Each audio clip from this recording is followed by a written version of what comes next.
Bismillahirrahmanirrahim. Assalamualaikum warahmatullahi wabarakatuh. Innal hamdalillah nahmaduhu wa nasta'inuhu wa nastaghfiruh wa na'udzu billahi min shururi anfusina wa min sayyiati a'malina. May yahdihillahu fala mudilla lahu wa may yudlil fala hadiya lahu. Asyhadu an la ilaha illallah wahdahu la syarika lahu wa asyhadu anna Muhammadan abduhu wa rasuluhu la nabiyya ba'da. Allahumma inna nas'aluka ilman nafi'a wa rizqan thayyiba wa amalan mutaqabbala. Rabbana zidna ilma warzuqna fahma waj'alna minas salihin, amma ba'du. Bapak Ibu jamaah Masjid Ibnu Sina rahimakumullah, kita melanjutkan kajian kitab Arba'in Nawawiyah.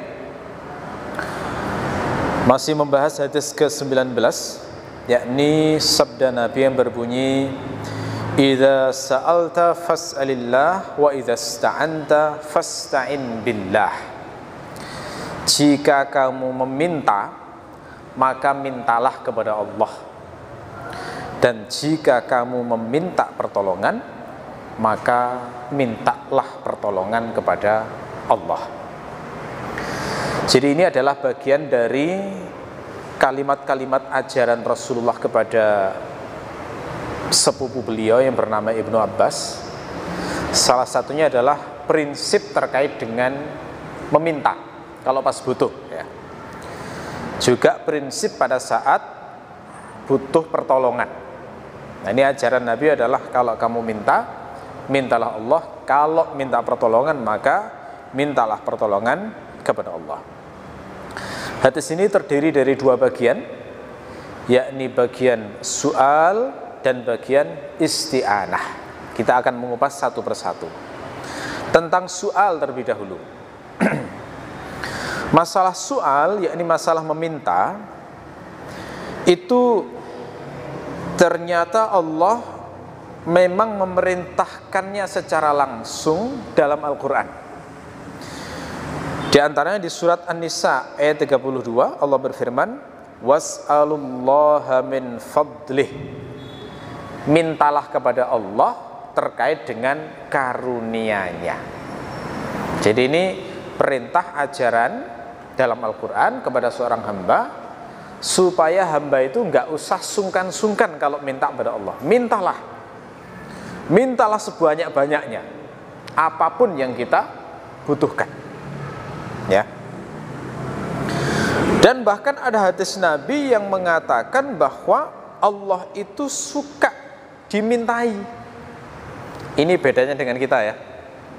Kalau manusia semakin sering dimintai, semakin gak seneng. Satu kali dimintai mungkin oke, dua kali ya, tiga kali mulai ngelus dada, ya. 4 kali, 5 kali, lama-lama gak seneng. Ini kok minta dong gitu, ya. Itu kalau manusia. Tapi kalau Allah semakin banyak disukai, semakin banyak dimintai, semakin suka. Itu ada hadisnya. Saya bacakan hadisnya. Hadis riwayat At-Tabarani dalam Al-Mu'jam Al-Awsat. Rasulullah bersabda, "Salullaha min fadlihi fa innallaha yuhibbu an yus'al." Mintalah kepada Allah karunia-Nya, karena Allah itu senang jika dimintai. Jadi ini hadis ini sangat lugas, sangat jelas menunjukkan Allah itu zat yang senang dimintai, zat yang senang jika dimohoni oleh hambanya. Kenapa Allah itu senang dimintai?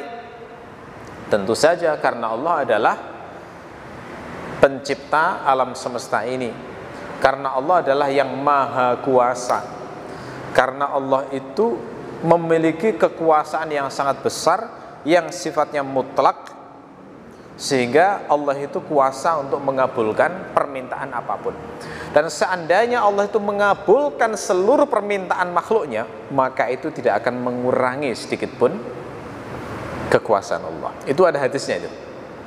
Ini dalam sebuah hadis dikatakan, seandainya seluruh manusia itu berkumpul di satu tempat, seluruh jin-jin berkumpul satu tempat, lalu masing-masing meminta dengan permintaan yang sesuai masing-masing lah, dengan permintaan seliar apapun permintaan itu, lalu Allah mengabulkan semua permintaan itu, maka itu tidak akan mengurangi kekayaan Allah, tidak akan mengurangi kerajaan Allah, walaupun hanya setetes air saja.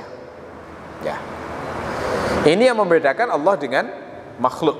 Jadi Allah itu karena sangat kaya, maha kaya, semakin banyak diminta, maka Allah akan mengabulkannya. Dan Allah itu semakin senang jika banyak diminta. Ada juga hadis yang mengajarkan bahwa Allah itu selalu siap sedia untuk mengabulkan permintaan hamba di setiap malam. Ya. Hadisnya diriwayatkan oleh Ahmad. Bunyinya begini: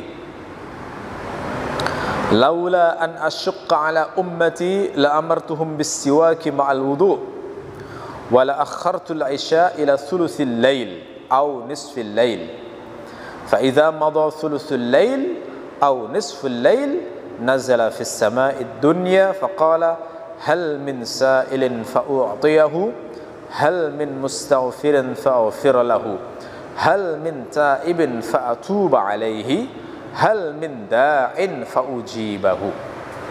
Seandainya tidak menyusahkan umatku, pastilah aku akan memerintahkan mereka untuk menggosok gigi setiap wudu, dan aku pasti akan mengakhirkan waktu isya sampai sepertiga malam atau setengah malam. Nah, jadi ini adalah sabda Nabi yang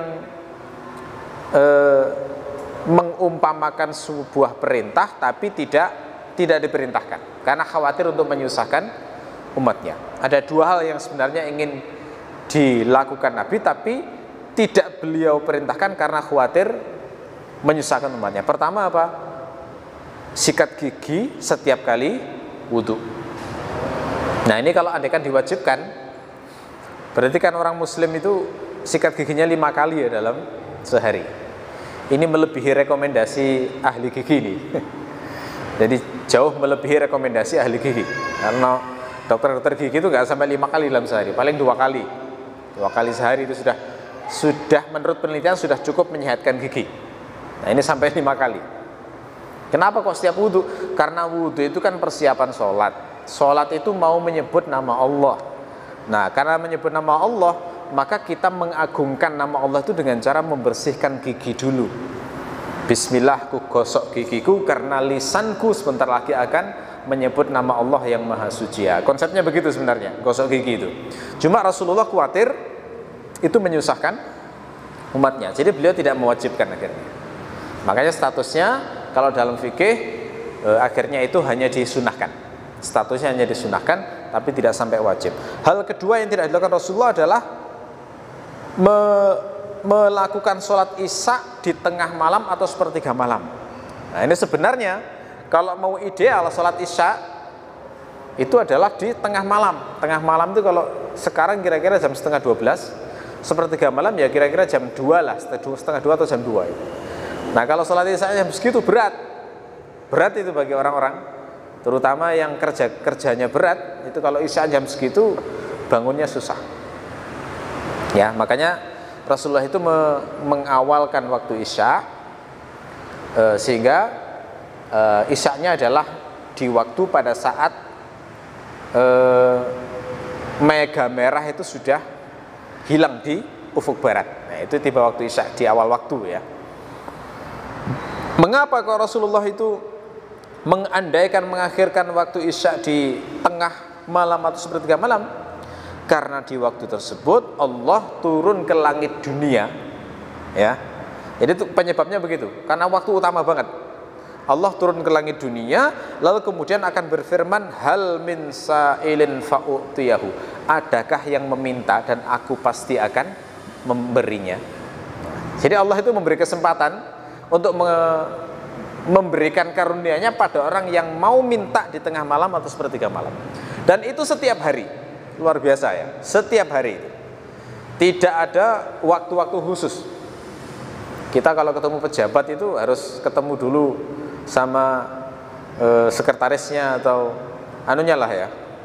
Berat untuk ada keperluan apa ini. ya. Protokolernya itu ruwet. Tapi kalau Allah setiap malam Allah selalu menyambut. Adakah yang mau meminta dan aku akan memberinya? Adakah yang meminta ampun sehingga aku akan mengampuninya? Adakah yang bertobat sehingga aku akan menerima tobatnya? Adakah yang berdoa sehingga aku akan mengabulkan doanya? Itu setiap malam. Ya, ini menunjukkan bagaimana Allah senang sekali jika dimintai. Dan tidak boleh, jangan karena malu kepada Allah lalu nggak mau berdoa. Ya. Jangan sampai dicegah rasa malu kepada Allah lalu kemudian sungkan tidak mau berdoa. Itu tambah salah. Ya, itu tambah salah. Kenapa? Karena ada hadis begini. Innahu man lam yas'alallah, innahu man lam yas'alillah yaghdab alaihi.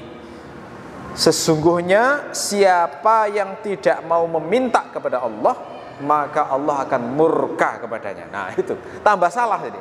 Jadi kadang-kadang perasaan manusia itu mungkin, aduh, aku ini ibadahku kok asal-asalan ya.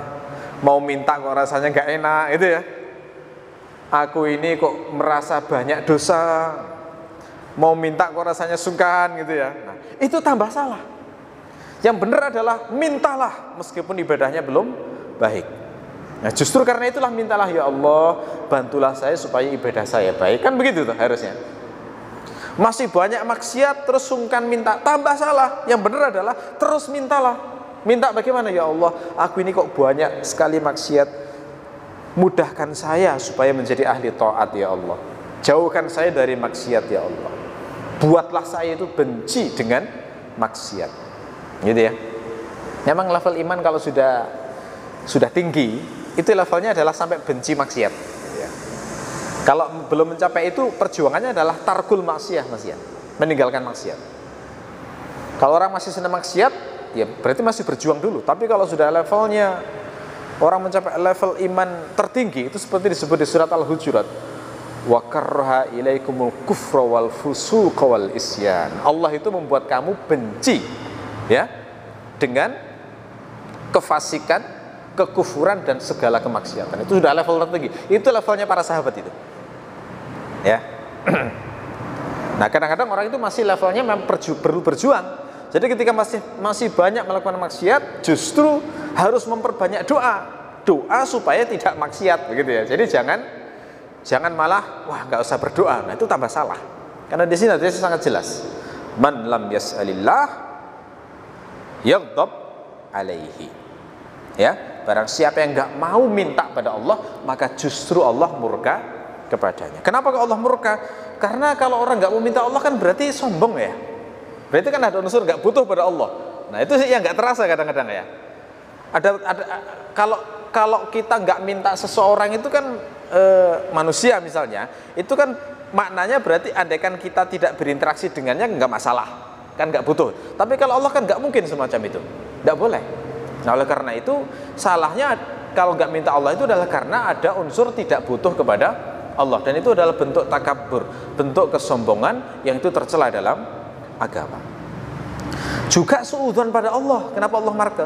Itu suudzonnya kenapa? Wah, nanti jangan-jangan aku kalau berdoa nggak dikabulkan oleh Allah, kan aku masih banyak dosanya. Nah, suudzon kepada Allah. Kok bisa sampai suudzon kayak begitu? Lawang iblis saja minta dikabulkan loh. Coba bayangkan. Iblis itu kan minta pada Allah. Ya Allah, anzirni ila yaumi yub'atsun, kan gitu ya. Beri aku tangguh, jangan dimatikan sampai hari kiamat nanti. Karena pengen menyesatkan manusia sebanyak-banyaknya. Padahal iblis itu jelas kafir, menantang Allah, melawan perintah Allah. Itu Allah ternyata mengabulkan ya. Fa innaka minal munzirin, gitu ya kata Allah. Ya, kamu kutangguhkan, tidak mati sebelum datang hari kiamat. Ini kurang besar apa ayat di Al-Qur'an? Iblis saja masih dikabulkan doanya. Kita kan nggak sampai seperti iblis kan ya, sesalah apapun kita. Makanya tidak boleh suudzon pada Allah. Jadi jangan sampai karena merasa kurang maksimal ibadah atau banyak dosa lalu kemudian tidak mau minta pada Allah, karena itu adalah justru cerminan suudzon kepada Allah. Jangan samakan dengan makhluk. Seorang makhluk itu kalau kita punya salah kepadanya lalu kita minta, kita itu malah dicaci maki itu ya. Duh, masih butuh ya, kan gitu ya. Masih butuh ternyata kamu ya. Ingat gak tuh kamu lakukan gini-gini ya, gitu ya.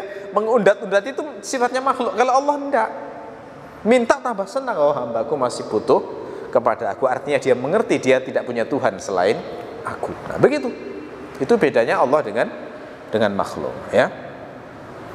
Juga orang nggak mau berdoa pada Allah itu adalah bentuk meragukan Allah itu maha memberi karunia, meragukan bahwa Allah itu maha kaya, bahwa Allah itu kalau mengabulkan doa itu tidak akan berkurang sedikit pun kekayaannya, tidak akan berkurang sedikit pun kerajaan Allah.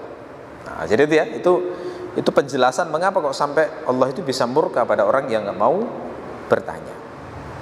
Nah, jadi Allah itu senang hambanya jika meminta, karena meminta itu adalah cerminan kehinaan diri. Kalau sudah minta itu kan terasa terhina. Nah, terhina itu bahasa Arabnya tazallul. Tazallul itu adalah makna dari ubudiyah. Namanya penyembahan terhadap Allah, menghamba itu harus menghinakan diri. Sujud itu kan menghinakan diri ya. Karena sujud itu meletakkan bagian tubuh yang paling mulia ke area yang paling rendah. Menghinakan diri itu maknanya. Jadi sujud itu latihan tawadhu sebenarnya. Merendahkan diri di hadapan Allah. Ini ibadah yang paling berat dilakukan orang Arab dulu. Karena orang Arab dulu itu saking besarnya gengsinya, saking besarnya perasaan ini, itu wajah ini dianggap sesuatu yang paling mulia. Jadi mereka kalau cambuknya jatuh, itu nggak mau ngambilnya seperti orang biasa gitu, enggak. Jadi ngambilnya itu sambil kepalanya tetap harus di atas. Nah, begitu ya. Makanya ketika ada perintah sujud itu berat bagi mereka. Sehingga ketika orang berhasil sujud, itu maknanya berarti dia bisa meremukkan kesombongan pada dirinya. Nah, minta itu adalah cerminan merendahkan diri, cerminan rasa butuh, cerminan bahwa dirinya itu hina di sisi Allah. Termasuk juga pengakuan bahwa Allah yang diminta itu adalah zat yang mampu untuk memberikan apa yang kita butuhkan. Ya. Ya. Nah, dan minta kepada Allah itu sifatnya mutlak, urusan besar maupun urusan kecil, itu syariatnya diperintahkan untuk meminta kepada Allah. Rasulullah sampai memberikan gambaran begini dalam hadis yang diriwayatkan oleh Abu Ya'la dalam musnadnya, liyas'al ahadukum rabbahu hajatahu kullaha hatta yas'alahu shis'a na'lihi idzan qata'a. Ya. Hendaklah salah seorang di antara kalian meminta kebutuhannya terhadap Tuhannya seluruhnya hingga dia meminta tali sandalnya saat putus. Nah, gitu ya. Jadi ini sampai diajarkan begitu. Sekecil apapun urusan kita, itu mintalah pada Allah kebutuhan kita ya. Ini kan kalau sampai disuruh minta tali sandal yang putus, berarti kan urusan remeh ya dalam hidup ini. Tapi butuh gitu ya. Ya Allah, tali sandalku putus, berilah aku tali sandal yang baru. Nah, itu yang semacam ini itu ternyata juga disyariatkan. Sekecil-kecilnya butuh loh ya. Kata kuncinya butuh. Ini beda dengan tamak ya. Kalau tamak itu nggak ada batasannya ya. Ini kata kuncinya adalah dibutuh. Kalau tamak itu misalnya, ya Allah, buatlah aku bisa membeli roket misalnya. Nah itu tamak, nggak ada apa itu namanya. Dia nggak butuh terhadap roket, tapi pengen roket misalnya. Pengen punya pesawat jet pribadi, padahal dia nggak butuh itu misalnya. Ya. Nah, ini kata kuncinya adalah dibutuh. Karena lafaz yang diajarkan Nabi adalah liyas'al ahadukum rabbahu hajatahu. Selama butuh, sekecil apapun mintalah pada Allah, nggak ada celaan itu. Itu tanda ubudiyah. Ya. Dalam sebuah riwayat tercantum dalam kitab Ar-Risalah Al-Qushairiyah, di sana ada percakapan antara Nabi Musa dengan Allah. Lalu Nabi Musa itu sempat mengalami muskil. Ya Allah, apakah saya harus meminta kepadamu termasuk hal-hal yang kecil gitu ya? Apakah pantas aku meminta padamu hal-hal yang kecil? Ada kata-kata begini, inni la ta'ridu li al-hajah minad dunya fa astahi an as'alaka ya Rabb. ya Allah kadang-kadang aku ini punya hajat, punya kebutuhan dalam urusan dunia saya, tapi saya ini merasa malu untuk meminta kepadamu ya Rabbi. Apa jawabannya di sini? Faqala Allahu azza wa jalla salni hatta milha ajinika. Mintalah kepadaku meskipun hanya garam dari adonan rotimu. Coba itu, minta garam aja itu disuruh minta loh ya. Padahal ya kayak kita itu kayak misalnya, ya Allah ini saya mau masak, nggak ada micinnya ya Allah, gampangnya kayak begitu lah. Terus minta, begitu ya. Selama itu kebutuhan, nggak ada celaan itu. Selama itu adalah kebutuhan. Kata kuncinya di kebutuhan. Apapun itu, ya. Anak kecil kadang-kadang kebutuhannya hanya sepatu baru, tas baru, gitu ya. Kadang-kadang agak besar sedikit mungkin sudah butuh baju, sudah butuh ini. Agak besar sedikit butuh kendaraan, butuh rumah, butuh ini. Semua orang punya kebutuhan dan itu macam-macam. Dan ini perintahnya adalah sekecil apapun mintalah, itu tidak ada celaan. Ya, selama bisa menghadirkan dalam hati bahwa aku meminta pada Rabbku, pada siapa lagi aku meminta kalau bukan kepada Rabbku. Karena aku ini butuh dan aku ini hamba Allah, aku mengakui dia sebagai Tuhanku, maka hanya kepadanya lah aku harus memintanya, gitu ya. Ya. Nah, sekarang menjadi pertanyaan, bagaimana kalau misalnya, ini tadi kan soal kebutuhan ya. Bagaimana kalau misalnya berdoa sesuatu yang tidak termasuk kebutuhan, tetapi berada di area yang samar antara kebutuhan atau keinginan, misalnya. Kebutuhan atau rasa tamak misalnya. Ini yang sering dipakai contoh dibahas oleh para ulama itu adalah misalnya berdoa minta menikah dengan wanita tertentu. Nah, itu ya. Kalau berdoa minta diberi istri yang solehah, itu kan tawakalnya lebih full, gitu ya. Misalnya Allahumma rzuqni zaujatan solehah, ya Allah berilah saya rezeki istri yang solehah. Itu kan artinya diserahkan kepada Allah, siapapun saya terima ya Allah, yang penting solehah, kan begitu. Tapi kalau misalnya doanya ya Allah jadikanlah fulanah istri saya misalnya, itu kan berarti sudah spesifik, ya, spesifik. Ini bukan lagi kebutuhan, tetapi ini sudah ada tercampur unsur keinginan. Doa semacam ini boleh apa tidak? Jawabannya adalah secara fikih boleh, tapi rawan, ya. Rawan, artinya rawan itu bagaimana? Karena doa semacam ini itu ketika memutuskan sesuatu itu dominan percaya pada penilaian diri. Nah, yang semacam ini itu bisa jadi dikabulkan oleh Allah, tapi Allah menyiapkan ujian lain yang kita tidak mengetahuinya. Ya, jadi misalnya apa? Ada orang berdoa, ya Allah nikahkanlah aku dengan fulanah, terus dikabulkan oleh Allah. Begitu dikabulkan, ternyata Allah sudah menyiapkan ujian lain, misalnya dari sisi karakter wanita itu. Mungkin lisannya tajam, terus dia itu nggak bisa menghormati suami, mungkin dia itu bahkan KDRT ke suami ya, ini suaminya dihajar misalnya, kan ya bisa saja semacam itu. Nah, ini nggak semua orang sanggup. Nah, bisa jadi kan ya, orang punya istri sapu hitam kan mungkin ya, punya istri orangnya sapu hitam, diinginkan, nggak ngerti kalau waktu berdoa itu nggak ngerti kalau punya karakter semacam itu. Begitu sudah menikah baru terasa ujiannya. Nah, ini kadang-kadang orang nggak kuat. Ketika nggak kuat, pisah biasanya. Nah, oleh karena itulah, makanya para ulama memberikan solusi, biar tetap ada unsur tawakal. Kalau misalnya ada orang punya doa yang sifatnya spesifik keinginan, maka berilah syarat khairiyah. Bagaimana syarat khairiyah? Misalnya bilang begini, Allahumma ja'alha zaujatan li in kanat khairan li, misalnya begitu ya. Jika dia baik bagiku. Artinya kalau nggak baik ya siap nggak jadi, gitu loh ya. Nah, itu. Jadi ada syartun begitu ya. Ada syarat begitu, itu lebih ada unsur tawakal kepada Allah, itu lebih aman. Lebih aman. Ya. Doa yang model semacam inilah yang diajarkan Nabi saat Rasulullah itu mengajarkan tentang istikharah, gitu ya. Kalau saat istikharah kan begitu ya, misalnya bingung dua hal, itu ajaran doa Nabi itu intinya begitu, ya Allah, kalau memang ini baik, maka tetapkanlah untukku, ya. Tapi kalau ini tidak baik, maka singkirkan dariku dan gantilah untukku yang lebih baik darinya. Nah, ini masih mengandung unsur tawakal, gitu ya. Ya, ini berlaku pada semua perkara.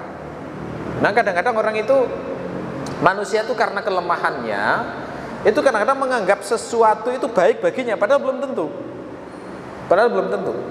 Makanya sebenarnya doa yang terbaik itu doa yang pasrah full kepada Allah. Makanya lihat ya, doa-doa Nabi itu rata-rata lah doa-doa yang sifatnya jami', yang umum-umum, yang menghimpun banyak hal. Jadi Rasul tidak memperbanyak doa-doa spesifik itu, enggak memperbanyak. Yang paling sering dibaca Nabi, Rabbana atina fid dunya hasanah, gitu ya. Ya Allah, berilah aku kebaikan di dunia. Wah, itu umum, semua kebaikan sudah. Ya sehat, ya aman, ya rezeki, ya buahnya itu sudah kena semua itu. Itu sudah doa umum Nabi. Allahumma inna nas'alukal afiyah fid dunya wal akhirah. Ya Allah, berilah aku afiyah di dunia dan di akhirat. Nah, afiyah itu maknanya apa? Dilindungi dari segala hal yang buruk dan tidak menyenangkan.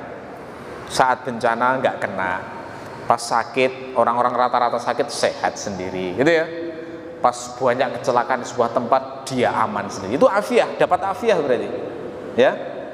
Apakah boleh misalnya berdoa, ya Allah, aku mau lewat tol ini, katanya tol ini berbahaya, maka lindungilah aku. Boleh, gitu ya. Boleh saja, spesifik kayak gitu boleh. Tapi kalau yang lebih afdal adalah umum, yang kena semuanya, dan itu yang dicontohkan oleh Nabi. Rasulullah itu hanya beberapa hal yang spesifik saja yang beliau itu berdoa secara khusus, yakni hal-hal yang memang sangat berbahaya. Misalnya Rasulullah itu pernah berdoa berlindung dari kegilaan. Ya Allah, aku berlindung padamu dari al-junun, ya. Termasuk penyakit kusta, al-judham, itu disebut spesifik itu. Termasuk juga penyakit al-baros, sopak. Itu ada hadisnya itu. Rasul berdoa secara khusus penyakit-penyakit tertentu. Ya. Termasuk Rasul pernah berdoa supaya tidak pikun, dikabulkan oleh Allah. Beliau wafat di usia 63. Itu usia yang tidak pikun itu. Nah, karena pikun itu kan dikatakan ardhalil umur, ya, umur yang paling hina, paling rendah. Karena kalau sudah pikun kan seperti anak-anak, ya. Orang kalau dikasih usia sampai pikun, itu berarti sebenarnya amalnya selesai, nggak ada lagi taklif bagi dia. Jadi hidupnya beliau hanya untuk menguji yang ada, yang hidup, menguji anaknya, menguji saudaranya, bisa nggak ngurus dengan baik, dengan sabar, begitu. Kalau beliau sendiri sudah selesai, karena di taklif sholat pun ya nggak mungkin pikun kan. Pikun itu sudah takbir pertama, setelah itu ngomong kan, ya sudah nggak ngefek lagi gitu ya. Kadang merasa sudah sudah dikasih makan, sebentar lagi kemudian maki-maki anaknya, belum makan, ya kan. Kondisinya itu sudah seperti anak-anak, gitu ya. Nah, makanya dalam salah satu hadis Nabi, Rasul berlindung dari kepikunan, dari umur pikun, ya. Oke. Ada nasihat yang secara khusus spesifik tentang masalah doa yang khusus ini dari Ibnu Al-Jauzi, ya. Beliau menyebut dalam kitab Sayyidul Khatir, beliau mengatakan fa iyyaka antas ala syai'an illa wa taqrinuhu bisu'alil khairah farubba matlubin minad dunya kana husuluhu sababan lil halak. Jauhilah engkau meminta sesuatu kecuali disertai dengan permintaan mana yang terbaik untuk hamba. Karena banyak sekali sebuah permintaan duniawi itu ketika dikabulkan menjadi sebab kebinasaan seorang hamba. Harus hati-hati, ya. Nah, kalau urusan akhirat insya Allah nggak ada buruknya, semuanya baik, ya. Ya Allah, ampunilah saya, pasti baik. Ya Allah, masukkan saya ke dalam surga, pasti baik. Ya Allah, tambahilah saya petunjuk, pasti baik. Tapi kalau dunia, hati-hati, ya, hati-hati. Apalagi sudah spesifik banget. Ya Allah, aku ingin mendapatkan pekerjaan X, mudahkanlah saya untuk mendapatkan pekerjaan itu. Awas, jangan semacam itu doanya. Tapi in kana khairan, ya Allah, kalau pekerjaan itu baik untuk saya, maka mudahkanlah. Tapi kalau enggak, maka gantilah saya yang lebih baik dari yang saya inginkan. Kadang-kadang mesti dikabulkan doanya, setelah itu malah nggak bisa sholat. Kan bisa ya, kerja kemudian dituntut oleh pekerjaannya itu sehingga akhirnya sholat Jumat dipersulit, sholatnya jadi telat-telat, sibuk hanya memikirkan pekerjaannya, habis pikirannya hanya untuk urusan pekerjaan. Bagaimana dia bisa mendapatkan kebaikan akhirat kalau model pekerjaannya seperti itu? Kan banyak orang-orang yang kadang mengeluh dengan pekerjaannya, stres, sehingga perlu merasa healing ya. Gara-gara dikasih beban pekerjaan yang berat itu malah gak bisa fokus menyembah Allah. Kadang-kadang begitu ya. Ya, oke. Jadi seperti itu ya. Jadi itu prinsip diantara beberapa prinsip penting saat meminta Allah. Di zaman Nabi itu pernah ada seseorang yang ditimpa musibah ya, lalu kemudian mengadu kepada Rasulullah.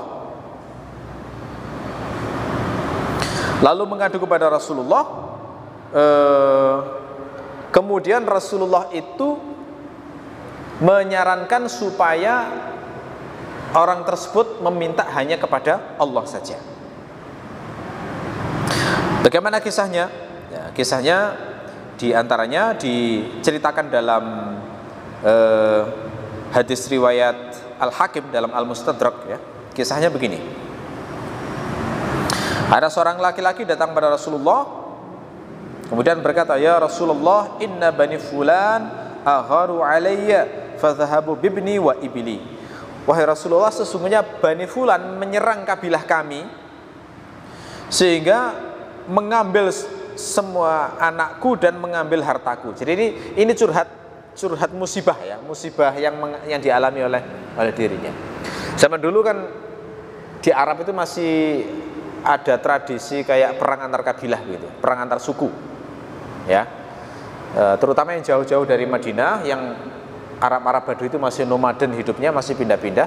Itu kadang-kadang kabilah yang kuat menyerang kabilah yang lemah. Ini dialami oleh seorang laki-laki di zaman Nabi. Ketika diserang kan maknanya hartanya dirampas, anak-anaknya diambil dijadikan budak. Nah, makanya begitu. Nah ini kan musibah yang sangat berat. Kalau di zaman sekarang itu, waduh, bayangkan ya, anak hilang, kemudian harta habis, itu kan rasanya bagaimana itu? Anak hilang, harta habis, hilangnya dijadikan budak lagi, itu kan berat banget ya. Ini datang pada Rasulullah, tujuannya apa? Secara implisit seakan-akan ingin minta bantuan kepada Rasulullah ya. Lalu Rasulullah mengatakan, "Inna ala Muhammadan kadza wa kadza ahla baitin wa adhunhu qala tis'ata abyatin ma fihim sa'un min ta'an wala mudun min ta'am fas'alillahi azza wa jalla." Sesungguhnya keluarga Muhammad itu ada 9 rumah, dan di dalam 9 rumah itu tidak ada satu gantang pun makanan, dan tidak ada satu mud pun makanan. Mud itu ukuran kira-kira setengah kilo ya, nggak ada makanan. Kemudian Rasulullah mengatakan, fas'alillah azza wa jalla, mintalah kepada Allah azza wa jalla. Nah ini contoh praktek terbaik ya, idza sa'alta fas'alillah, itu kayak begini. Kalau ada musibah, itu curhatnya kepada Allah, gampangnya kayak begitu. Sehingga ketika ini curhat kepada Rasulullah, seakan-akan minta bantuan ya. Ya Rasulullah, aku punya masalah kayak begini loh. Seakan-akan mau bilang, bisa nggak saya dibantu, gitu lah. Tapi Rasulullah mengatakan, keluargaku sendiri itu bukan keluarga yang lebih-lebih. 9 rumah istriku itu semuanya nggak ada makanannya, gitu ya. Sama dengan kamu, gitu ya. Terus kemudian bilang fas'alillah. Lalu kemudian pulang ke rumahnya, bertemu dengan istrinya. Kemudian istrinya bertanya, gimana jawaban Rasulullah? Lalu diceritakan ya. Setelah diceritakan, kemudian dilaksanakan berdoanya kepada Allah, fokus pada Allah. Maka kemudian falam yalbas ar-rajulu an rudda alaihi ibnuhu wa ibnahu aw faramakanu. Maka tak lama kemudian unta-untanya dikembalikan oleh Allah, dan anak-anaknya juga dikembalikan lebih bagus dan lebih sempurna. Nah, seperti ini ya. Ini contoh kalau orang itu tawakalnya full kepada Allah, ada masalah mintanya kepada Allah, itu dicontohkan di zaman Nabi, langsung dikembalikan semua musibahnya itu.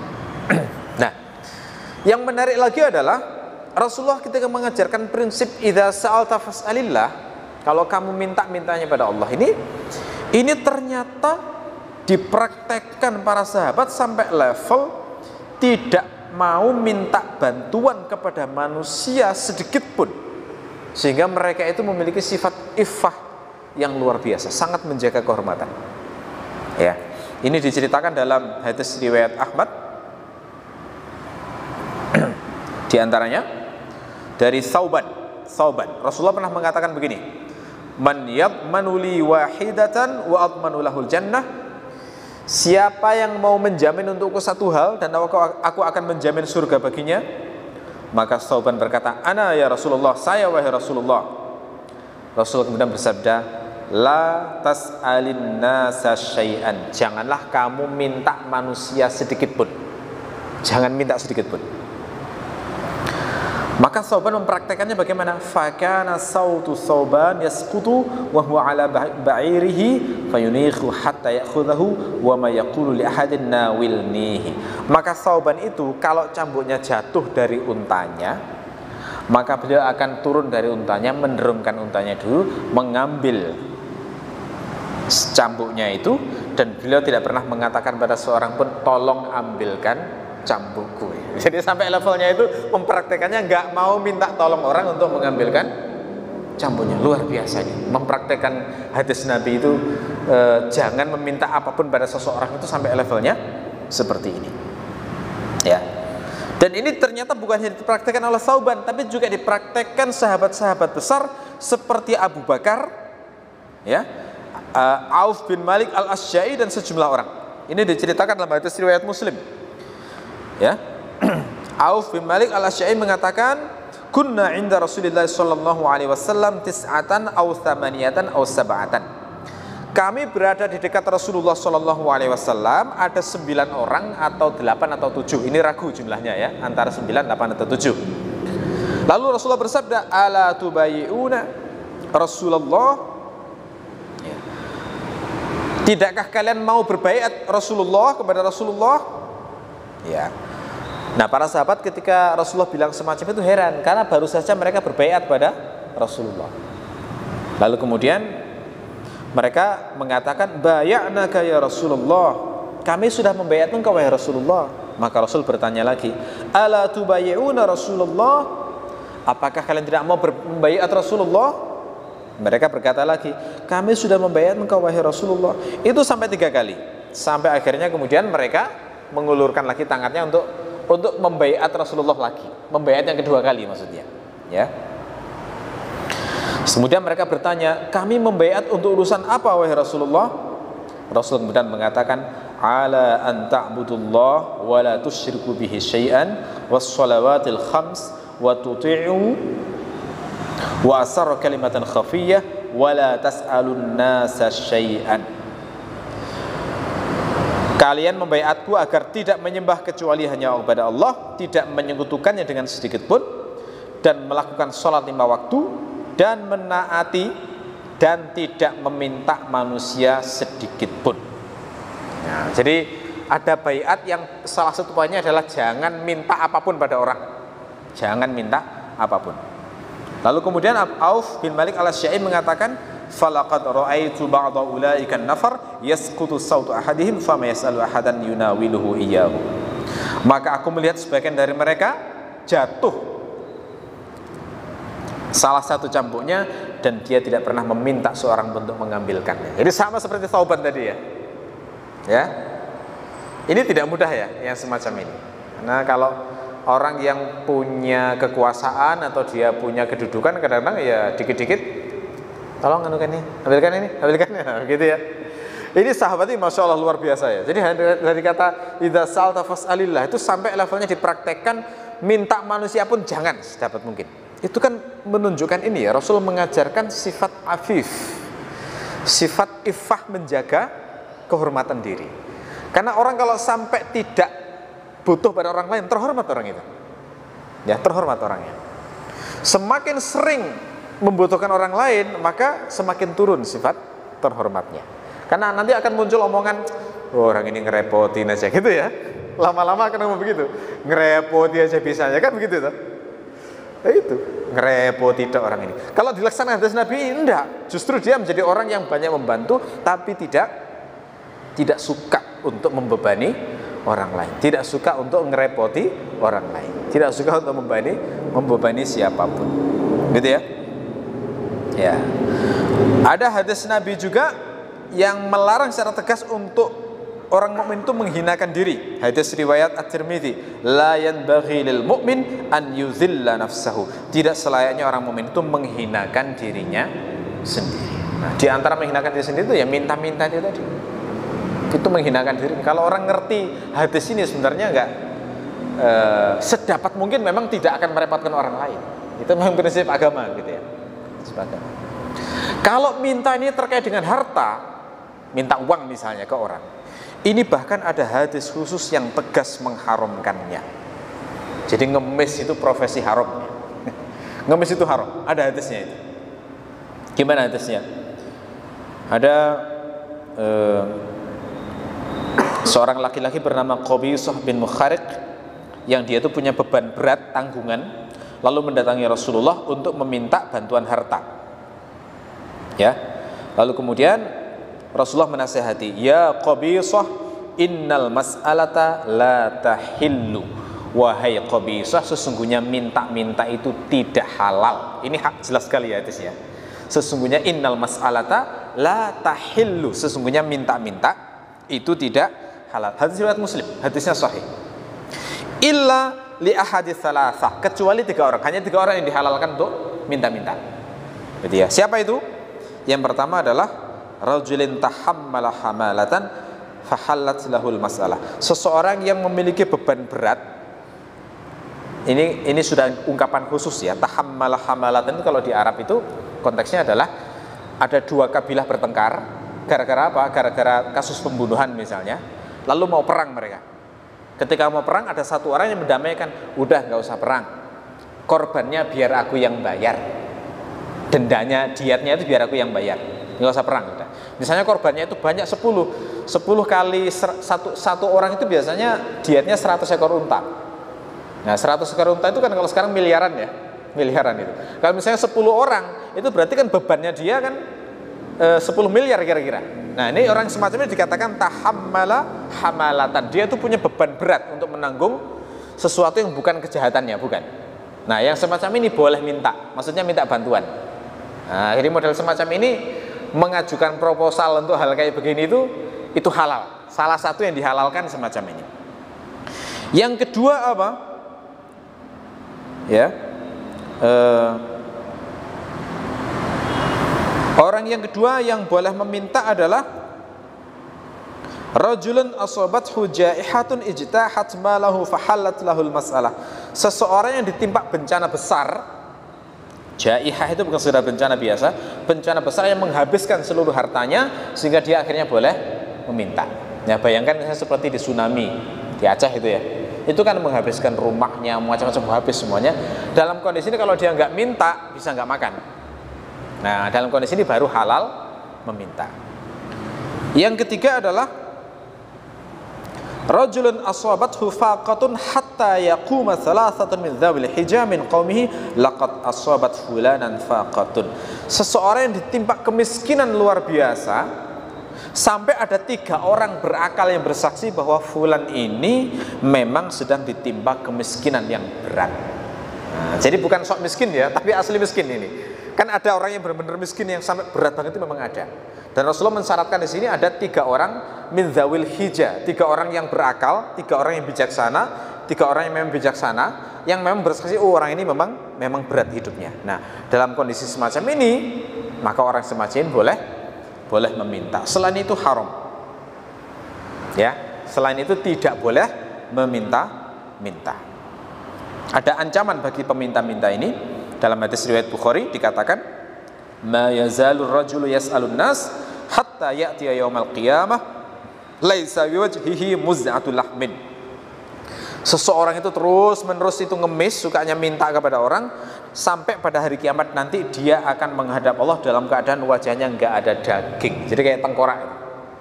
Itu menunjukkan bagaimana dia itu sudah kehilangan rasa malunya di dunia sehingga gampang mengemis, minta-minta, dan dihukum oleh Allah di dunia, di akhirat nanti tidak memiliki daging. Ada riwayat lain juga mengatakan nanti tangannya itu kukunya akan dipanjangkan dan diubah menjadi tembaga dan besi, kemudian dicakarkan ke wajahnya sehingga robek seluruh daging-daging wajahnya. Ini untuk pengemis itu semacam itu.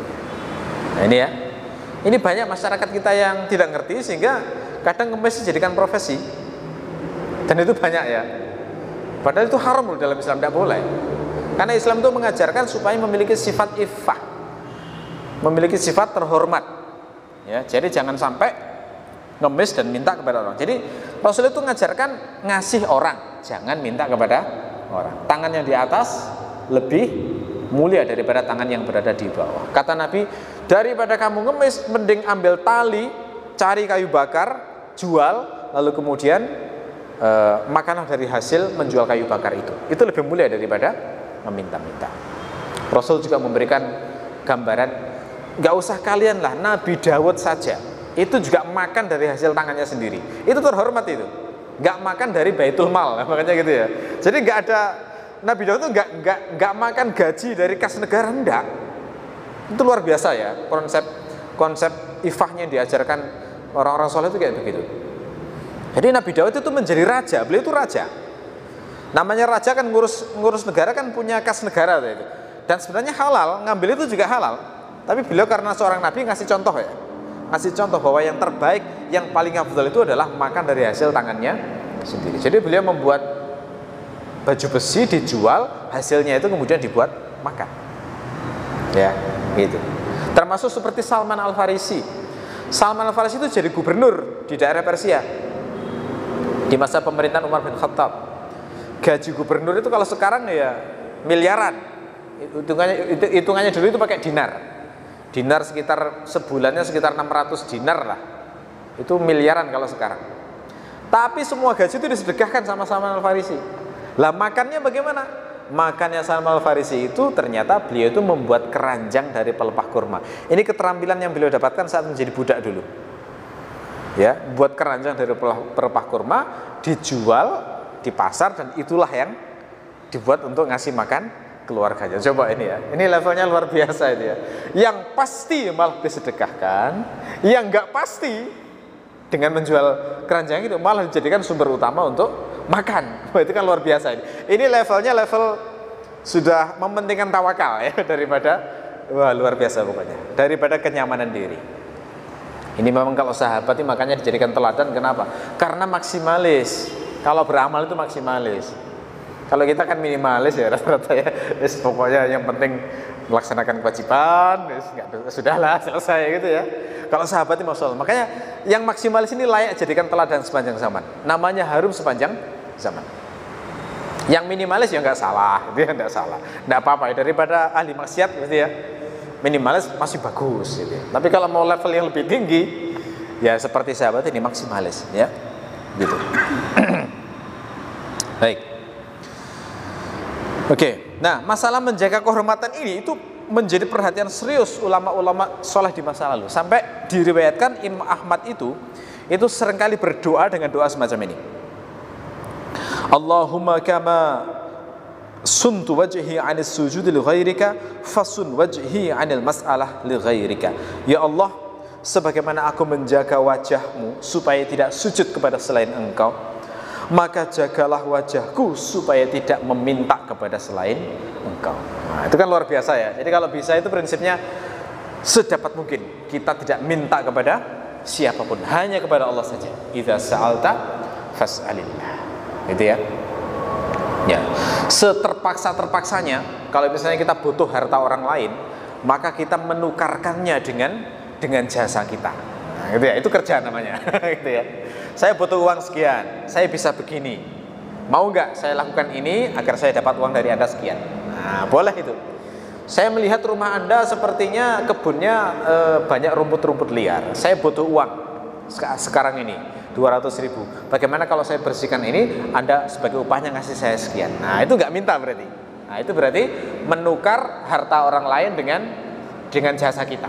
Nah, itu terhormat, tetap terhormat daripada saya butuh uang, kasih dong. Nah, itu tidak terhormat. Ya, yang semacam itu tidak terhormat. Atau minimal juga kalau misalnya kalau tidak bisa memberikan imbal baliknya, Nah, minimal akadnya utang, bukan minta loh ya, tapi utang. Utang dengan niat sesegera mungkin untuk segera dilunasi. Baik. Jadi itu dan Rasulullah mengajarkan kalau misalnya sampai terpaksa butuh kepada orang, ya sampai minta, maka ajaran Nabi adalah mintalah kepada orang-orang yang soleh. Ini kondisi-kondisi terpaksa tadi ya. Itu diusahakan mintalah kepada orang yang soleh. Ya, kata Nabi, wa in kunta sa'ilan la budda fas'alis sholihin. Kalau kamu memang terpaksa, tidak kecuali memang harus meminta, maka mintalah orang-orang soleh. Karena orang soleh itu aman dari undat-undat, gitu ya. Orang soleh itu tidak, kalau ngasih kan karena Allah. Jadi nggak niat tanam jasa. Itu ya, nggak ada niat supaya dibalas dengan yang lebih baik. Ya, jadi kadang-kadang memang begini, orang itu kalau punya perasaan iffah, saking kuatnya, kalau sampai berlebihan itu memang bisa, levelnya bisa sampai jatuh ke sombong, gitu. Bisa angkuh jadinya. Nah, oleh karena itulah kadang-kadang Allah itu meredakan kesombongan ini dengan cara dibuat butuh kepada hamba Allah yang lain. Nah, kalau sudah butuh kan akhirnya kesombongan itu menjadi reda, gitu ya. Sehingga ketika butuh itu akhirnya dia minimal akhirnya butuh kerja, butuh utang, butuh bantuan supaya dibantu ini, begitu ya. Itu hikmahnya supaya perasaan ifah yang bagus tadi tidak melampaui batas menjadi kesombongan. Jadi sangat balance ya. Dalam Islam itu diajari akhlak mulia, tapi nggak boleh melampaui batas yang sifatnya sampai menjadi kesombongan. Ini bagian pertama ya. Yang terakhir adalah tentang isti'anah. Isti'anah itu adalah meminta bantuan kepada Allah. Nah, ini jangan salah paham. Maksud wa idza sta'anta fasta'in billah itu adalah fi azaimil umur, dalam perkara-perkara besar. Jadi kalau perkara-perkara yang remeh, yang kecil muamalah itu biasa. Jadi misalnya seperti minta bantuan untuk pindahan rumah, minta bantuan untuk diambilkan makanan minuman tadi ya, itu sebenarnya dari sisi hukum tidak haram. Cuma ajaran Nabi tadi sedapat mungkin kalau bisa dikerjakan sendiri, dikerjakan sendiri. Tidak banyak memerintah dan meminta bantuan dari orang lain. Nah, perintah isti'anah ini terutama sekali yang kita butuhkan adalah isti'anah, bantuan dari Allah untuk bisa menaati Allah dan untuk bisa menjauhi larangan-larangan dari Allah. Itu yang sangat kita butuhkan. Ya, tentu saja banyak hal yang kita butuhkan. Saat jihad itu Rasulullah juga kadang minta berdoa pada Allah dengan berdoa ya malika yaumiddin iyyaka na'budu wa iyyaka nasta'in. Wahai penguasa hari pembalasan, kami menyembah padamu dan hanya padamu kami minta pertolongan. Saat jihad Rasulullah minta pertolongan. Saat hal-hal lain yang berat-berat itu juga banyak riwayat Rasulullah minta pertolongan kepada Allah. Tapi yang sangat penting kita butuhkan adalah minta bantuan untuk taat. Karena taat itu kalau nggak dibantu Allah tidak bisa. Kalau Allah tidak memudahkan sebab-sebabnya, maka juga susah untuk bisa menaati dari Allah. Karena itulah kita diajari berzikir la haula wala quwwata illa billah. Itu maknanya apa? La haula itu sering diterjemahkan tidak ada daya. Ya, tidak ada daya, wala quwwata, dan tidak ada kekuatan. Mana detailnya sebenarnya begini, la haula itu maknanya adalah tidak ada daya untuk mengubah seorang hamba dari satu hal ke hal yang lain, gitu ya. Jadi maknanya la taqata fit tahawul min halin ila halin, gitu ya. Makna haula itu begitu.